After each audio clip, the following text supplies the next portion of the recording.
لیکن military courts کا معاملہ تو اس لیے سرد خانے میں چلا گیا کہ وزیر اعظم نے کسی قسم کی مشاورت کرنے سے انکار کر دیا۔ یہ وزیر اعظم کا فرض تھا کہ وہ قومی قیادت کو بلا کے آگاہ کرتے کہ وہ کیا محرکات ہیں جن کے پیش نظر ملٹری کورٹس میں تجدید کیا جانا ضروری ہے۔ اس سے پہلے جب ملٹری کورٹس قائم ہوئی، جب ان کی توسیع ہوئی، دونوں موقعوں کو پرائم منسٹر نواز شریف نے لیڈ کیا تھا اور قومی قیادت کو بلا کے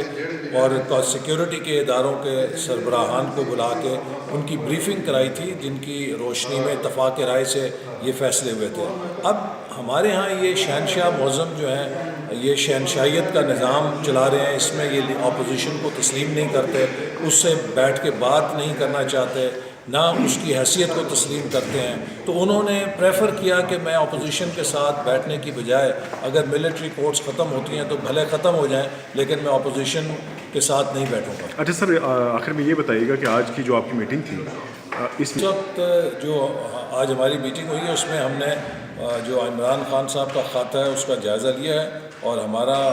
نقطہ نظر، ہمارے قانونی ماہرین کا نقطہ نظر یہی ہے کہ ابھی بھی اس میں کچھ قانونی سکم ہے، آئینی سکم ہے، جو سپریم کورٹ کے فیصلے ہیں اور جو آئین کی منشا ہے اس کی روشنی میں عمران خان صاحب کنسلٹیشن نہیں کر رہے، بلکہ بدستور وہ اس سے